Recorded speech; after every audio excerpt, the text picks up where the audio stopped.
First ever factory outlet Mukunda jewellery KPHB Kothapet Khammam Somajiguda Hanamkonda. Astrologer Brahmashri Nandipatla Srihari Sharma గురువు గారు ఉన్నారు. నమస్తే గురుగారు. వాగర్థావివ సంపృక్తౌ వాగర్థ ప్రతిపత్తయే జగతః పితరౌ వందే పార్వతీ పరమేశ్వరౌ. సదాశివసమారంభాం శంకరాచార్య మధ్యమాం అస్మదాచార్య పర్యంతం వందే గురు పరంపరాం.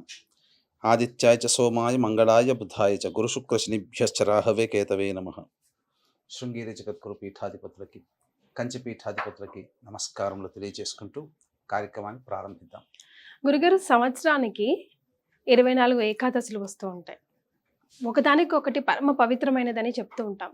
కానీ పుష్యమాసంలో వచ్చే ఈ ఏకాదశికి చాలా విశిష్టం ఉంది. ఏ రకమైన సంకల్పమైనా ఒక్కసారి చెప్పుకుంటే నెరవేరుతుంది అని చెప్తున్నారు.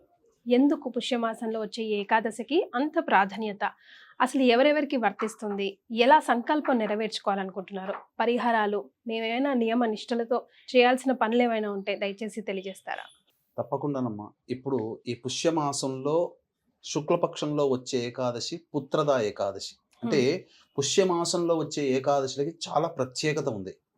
గుర్తుపెట్టుకుంటే ఈ సంబంధించినటువంటి ఏకాదశి పుత్రదా ఏకాదశి. తర్వాత ఈ కృష్ణపక్షంలో వచ్చే ఏకాదశి షట్తిల ఏకాదశి. శక్తిలా ఇవి రెండు కూడా మానవుణ్ణి ఉద్ధరించడం కోసమే. కేవలం మానవుని పుణ్యం సంపాదించుకోవడానికి కాదు. మానవుడు ఉద్ధరింపబడేది ఎప్పుడు? తన వంశము, తన తరము ఇంకొక ముందుకు వెళ్ళినప్పుడు. అంటే శుక్లపక్షంలో వచ్చే ఏకాదశి వ్రతం ఆచరించడం ద్వారా సంతానం కలుగుతుంది. సంతానం కలిగితే ఉద్ధరింపబడతాడు కదా. తర్వాత పితృదేవతల్ని కూడా ఉద్ధరించేది ఈ యొక్క ఏకాదశి. మనకున్నటువంటి అనేక ఏకాదశులలో పితృదేవతల యొక్క అనుగ్రహాన్ని ప్రసాదించే ఏకాదశి ఇది ఒక్కటి మాత్రమే. అంటే మనకేమో ఇది పుష్యమాసం, కానీ నార్త్ సైడ్ వాళ్ళకందరికీ ఆల్రెడీ మాఘమాసం ప్రారంభమైంది, పౌర్ణమితోనే ప్రారంభమైంది. అక్కడ వాళ్ళకి మాఘమాసం కింద లెక్క. మనకేమో దక్షిణ దేశం ప్రాంతానికి ఇది పుష్యమాసం, ఎందుకంటే అమావాస్యతో మనకు ఎండ్ అవుతుంది. కానీ నార్త్ సైడ్ ఆ కాశీ కానీ ఢిల్లీ కానీ బెంగాల్ కానీ ఇటువంటి వాళ్ళకి ఏంటంటే పౌర్ణమితో ఎండ్ అవుతుంది మాసం, మనకు అమావాస్యతో ఎండ్ అవుతుంది. కాబట్టి ఇది మనకు పుష్యమాసం అవుతుంది, అక్కడ వాళ్ళకి మాఘమాసం అవుతుంది. కాబట్టి ఇందులో విశేషత ఏంటంటే చాలా మంది పెళ్లిళ్ళు కాక ఇబ్బంది పడేటువంటి వాళ్ళు కానీ, అలాగే ఎన్నో కష్టాలు అనుభవిస్తుంటారు. ఆ కష్టాలకి ఒక ఎండ్ అంటూ ఉండదు. అటువంటి వాళ్ళకి కానీ ముఖ్యంగా పితృదేవతలని తరింప చేయడం. ఎందుకంటే మోక్షాన్ని ప్రసాదించాలి అంటే నారాయణుడు మాత్రమే అర్హుడు. ఈశ్వరుడు ప్రసాదిస్తాడు మోక్షము, కానీ మోక్షకారకుడు నారాయణుడు. కాబట్టి ఈ రోజున పితృదేవతల యొక్క అనుగ్రహం కోసం, పితృదేవతలకి స్వర్గాధిపత్యం రావడం కోసం ఇక్కడ ఉన్నటువంటి ఆ సంతానము కొన్ని నియమాల్ని పాటించాలి. గురుగారు, ముఖ్యంగా సంతానం కోసం ఎంతైతే పాటు పడుతున్నామో సత్సంతానం కోసం కూడా అంతే ఇబ్బందులు పడుతూ ఉన్నారు గురుగారు. సో వాళ్ళకు కూడా ఉపయోగపడుతుంది? తప్పకుండా ఇది ఉపయోగపడుతుంది. పితృదేవతల ఆశీర్వచనంతో సత్సంతానం లభిస్తుంది. అంటే షట్తిల ఏకాదశి అంటే ఆ నువ్వులని 6 రకాలుగా ఈ రోజున ఉపయోగించుకోవాలి. షట్తిల అంటే 6 రకాల నువ్వులు. తిల్ అంటే నువ్వులు కదా గురుగారు హిందీలో. ఈ నువ్వులని 6 విధాలుగా మానవుడు ఉపయోగించాలి ఏకాదశి రోజున. అసలు చాలా మందికి అమ్మ కీర్తి ఈ ఏకాదశి వ్రతాన్ని ఎలా ఆచరించాలో చాలా మందికి తెలియదు. ఏకాదశి రోజున మాత్రం ఉంటారు. అసలు ఏకాదశి వ్రతాన్ని ఎలా ఆచరించాలంటే దశమి రోజు రాత్రి ముందు, ఏకాదశి ముందు దశమి కదా, ఆ రాత్రి ఎటువంటి ఆహారం తీసుకోకుండా నిరాహారంగా ఉండాలి. పాలు, పండ్లు, ఇతర పదార్థాలు తీసుకోవచ్చు, కానీ వండిన భోజనము పనికిరాదు, దాంపత్యము పనికిరాదు. బ్రహ్మచర్యం దశమి రోజు రాత్రి. తర్వాత తెల్లవారు ఎలాగో ఏకాదశి వస్తుంది కదా, ఆ ఏకాదశి రోజున ఉదయాన్నే లేచి 6 రకాలైనటువంటి నువ్వులని 6 రకాలుగా వినియోగించుకోవాలి. ఏకాదశి రోజున చాలా మందికి తెలిసిందే ఎటువంటి భోజనము ఆచరించరు, కానీ ఈ రోజున నీటిలో నువ్వులు నానబెట్టి ఉన్నటువంటి వాటి నీటిని తాగాలి. మొట్టమొదలుగానే స్నానం చేసే విధానం ఎలా ఉంటుందంటేనమ్మా, తిలల్ని బకెట్లో నీళ్లు పోసుకుంటారు కదా, ఆ నీళ్లలో నల్ల నువ్వులు వేసి ఆ నీళ్లతో స్నానం, అంటే శరీరం నుంచి ఆ నల్ల నువ్వులు జారువాడాలి. లేదు అందరూ షవర్లో పెట్టుకుంటారు, కొన్ని నీళ్ళలు తల మీద వేసుకొని షవర్ మీద స్నానం చేసిన ఆ యొక్క శరీరం నిండా తిలలు ఇలా ఉండాలి. చిల్లలు అంటే ఆ, నువ్వులు. ఆ. ఎస్. తర్వాత స్నానం చేసిన తర్వాత శుచి అయిన తర్వాత నువ్వులు పిండిని ఒంటికి రాసుకోవాలి ఆ రోజు, ఓ, స్నానం చేసిన తర్వాత. స్నానం చేసిన తర్వాత. ఓకే. ఇది రెండవది, ఆ విధంగా ఉండాలి. ఇక మూడవది, స్నానం చేయగానే ఆ నల్ల నువ్వులను అలా ఒంటికి రాసుకుంటారు కదా, పిండి ముద్దను రాసుకున్న తర్వాత తులసి చెట్టు దగ్గర విష్ణు ప్రతిమ కానీ చిత్రపటం కానీ లేదా తులసి చెట్టు దగ్గర అష్టదళ పద్మం వేయాలి. వేసిన తర్వాత అక్కడ అందులో ఆవు నేతితో దీపారాధన చేసి విష్ణు ప్రతిమ గనుక ఉంటే విష్ణు సహస్రనామ పారాయణం చేసి విష్ణు అష్టోత్తరముతో తిలలతో స్వామివారి పాదాల దగ్గర వేయాలి. అర్చనలాగా చేయాలి, తిలలతో అర్చన చేయాలి. ఇది మూడవ రక విధానం. తర్వాత మనకు ఆ రోజున మంచినీరు తీసుకోవచ్చు, తప్పులేదు. ఏకాదశి రోజున మంచినీళ్ళు తీసుకోవచ్చు. ఆ మంచినీళ్ళలో నువ్వులు నానబెట్టినటువంటి నీటిని ఆ నువ్వులతో సహా మనం తీసుకోవాలి ఎప్పుడు తాగినా. ఇది 4వ విధానం. ఇక 5, 6 విధానాలు మాత్రం చాలా అద్భుతమైనటువంటివి. ఇది చేతనైన కొలది, శక్తి కొలది వాళ్ళు చేయాలి. వీక్షించేటువంటి ప్రేక్షకులకి గమనిక, ఈ నెల 29వ తారీఖు రోజున మౌని అమావాస్య లేదా చొల్లంగి అమావాస్య అని అంటారు.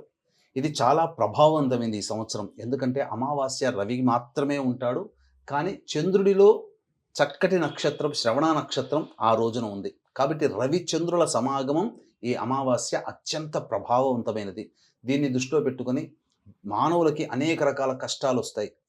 కోర్టు సమస్యలు, శత్రు సమస్యలు, ప్రయోగ బాధలు, అలాగే ఈ సంబంధించినటువంటి వివాహ సమస్యలు మరియు ఉద్యోగపరమైనటువంటి సమస్యలు, ఆర్థికపరమైన సమస్యల నివారణకి దశమహావిద్యలలో భాగంగా ప్రత్యంగిరా హోమం, బగళాముఖి హోమం, ధూమవతి హోమం, వారాహి హోమం, రాజశ్యామల హోమాలు పర్ హెడ్ 2100కి చేయించడం జరుగుతుంది. అవకాశం ఉన్న వాళ్ళు కార్యక్రమ తదనంతరం కాంటాక్ట్ చేసి మీ గోత్రనామాలు నమోదు చేసుకోవచ్చు. ఇక 4 విధాలుగా నువ్వులను ఎలా వాడాలో ఈ ఏకాదశి రోజున చెప్పాను కదా. 5వది, నువ్వులని బ్రాహ్మణుడికి దానం చేయాలి. ఇంత అంతా ఏమైనా ఉందా గురుగారు? కేజీలు, అర కేజీ, ఎంతైనా చేయొచ్చు. శక్తి కొలది. ఓన్లీ నువ్వులు మాత్రమే దానం చేయాలి. లేదు దానం ఎవరు తీసుకోలేకపోతే హోమం చేసుకోవాలి ఏకాదశి రోజున. ఏకాదశి రోజున చాలా ప్రధానమైనటువంటిది ఏంటంటే హోమం చేయాలి.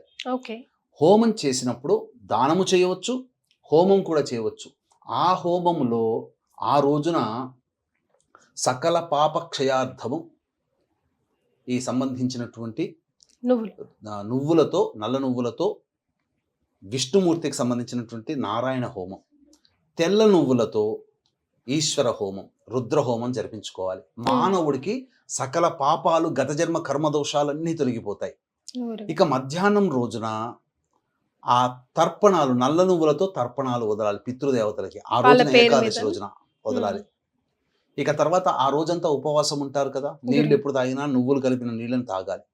తర్వాత ఆ యొక్క విష్ణు భగవాన్ని ఆరాధన చేస్తారు కదా, ఆయనకి నైవేద్యం పెట్టే సందర్భంలో అన్నము, కొన్ని నల్ల నువ్వులు కలిపి పెట్టినటువంటి పదార్థాన్ని నైవేద్యంగా పెట్టవచ్చు. తర్వాత ఆ రోజంతా ఉండి ద్వాదశి తిథి రోజున, ఆదివారం అయింది, ఆ రోజున మూలా నక్షత్రం ఉంది, ద్వాదశి తిథి ఉంది, రాత్రి వరకు ఉంది. కాబట్టి ద్వాదశి తిథి రోజున పొద్దునే లేచి కాలకృత్యాదులు తీర్చుకొని మళ్ళీ తులసి చెట్టు దగ్గర ఆవునేతితో దీపారాధన చేసి విష్ణు సహస్రనామ పారాయణం చేసి తదనంతరం చక్కగా ఆ యొక్క అన్నము, నువ్వులు కలిపినటువంటి తెల్ల నువ్వులైనా నల్ల నువ్వులైన పదార్థంని నైవేద్యంగా పెట్టి ఎవరికైనా ఒక వ్యక్తికి అన్నము సంతర్పణ, అన్నదాన సంతర్పణ ఆ విధంగా చేసి తర్వాత కుటుంబ సభ్యులు అందరూ కలిసి ఈ యొక్క తిలలతో కూడుకున్నటువంటి పదార్థాన్ని భోజనంగా స్వీకరించాలి. కొన్ని గ్రంథాల ప్రకారం ఏంటంటే ఏకాదశి రోజున అన్నము భుజించకూడదు అని అన్నారు కదా, కానీ కొన్ని గ్రంథాల ప్రకారము ఆ ఏకాదశి రోజున నైవేద్యం పెట్టినటువంటి తిలలతో కలిపినటువంటి అన్నాన్ని భుజించవచ్చు ప్రసాదంగా అని చెప్పి శాస్త్రంలో ఉంది. ఆ విధంగానైనా చేయవచ్చు. లేదు ఆ రోజు ఏమీ కఠినంగా ఉపవాసం ఉంటామండి అన్నవాళ్ళు ద్వాదశి రోజున ఈ యొక్క వ్రత ఉద్యాపన చేసి అప్పుడు ఆ విధంగా గనక మానవుడు ఉన్నట్లయితే అద్భుతమైనటువంటి శక్తిల ఏకాదశి. ప్రపంచంలో అందరూ కూడా అన్ని కష్టాలు తొలగిపోయే ఏకాదశి ఇది ఒక్కటేనమ్మా.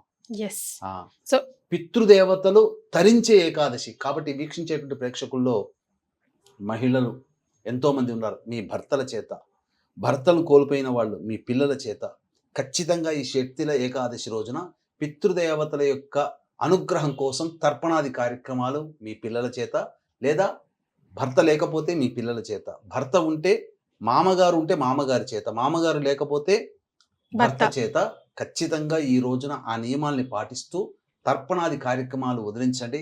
తప్పకుండా మీరు ఎన్ని కష్టాలున్నా ఆ కష్టాలు ఈ యొక్క శక్తుల ఏకాదశి తర్వాత తొలగిపోయి మీరు ఆనందంగా మీ యొక్క సంకల్పం నెరవేరుతుంది. ఇది పితృదేవతలకి సంబంధించినటువంటి శక్తుల ఏకాదశి. ఈ రోజున ఈ విధంగా ఆచరించడం ద్వారా మీ కుటుంబంలో పెళ్ళిళ్ళు కావలసినటువంటి అబ్బాయిలు అమ్మాయిలు ఎవరైతే ఉన్నారో వాళ్ళకి ఖచ్చితంగా వివాహం అవుతుంది. అలాగే సంతానం కలగనటువంటి దంపతులు ఉంటారు కదా, మీ కోడళ్ళకి, కొడుకుకి, అల్లుడికి, కూతురికి ఖచ్చితంగా సత్సంతానం లభిస్తుంది. ఎందుకంటే ఇది పితృ ఏకాదశి అని అంటారు దీన్ని. కాబట్టి పితృదేవతల అనుగ్రహమే వంశము అభివృద్ధి అవుతుంది. వంశం అభివృద్ధి అంటే డబ్బులు, లక్షలు, మేనేజర్లు, టీం లీడర్లు పిల్లలు అవ్వడం కాదు. ఆ వంశాభివృద్ధి అంటే మీ కడుపున పుట్టిన సంతానానికి మళ్ళీ వాళ్ళకు ఒక సంతానం పుట్టడం అనేటువంటిది వంశాభివృద్ధి. కాబట్టి వంశాభివృద్ధి ఈ యొక్క ఏకాదశి తిథిని ఆచరించడం ద్వారా విష్ణు యొక్క అనుగ్రహము, పితృదేవతల అనుగ్రహంతో మీ పిల్లలకి చక్కటి సత్సంతానం కలుగుతుంది, వంశాభివృద్ధి అవుతుందని. అట్లాగే వంశం అభివృద్ధి కావాలంటే పిల్లలకి పెళ్ళిళ్ళు కావాలి. కాబట్టి ఖచ్చితంగా పెళ్ళిళ్ళై తీరుతుంది అని చెప్పడంలో ఏమాత్రము సందేహం లేదు. రైట్. గురుగారు చెప్పింది విన్నారు కదా. ఎన్నో పండగలు, పర్వదినాలు వస్తూ ఉంటాయి, వెళ్తూ ఉంటాయి. కానీ గురుగారు చెప్పినట్టుగా మానవుల్ని ఉద్ధరించడానికి వచ్చే ఇలాంటి షట్టిల ఏకాదశి లాంటి రోజులు అతి కొద్దిగా వస్తాయి. కాబట్టి వీటిని సంపూర్ణంగా మనం అందరం సద్వినియోగం చేసుకోవాలి. చాలా సంతోషం గురుగారు. ధన్యవాదాలు. సర్వం శ్రీ ఉమామహేశ్వర పరబ్రహ్మార్పణమస్తు.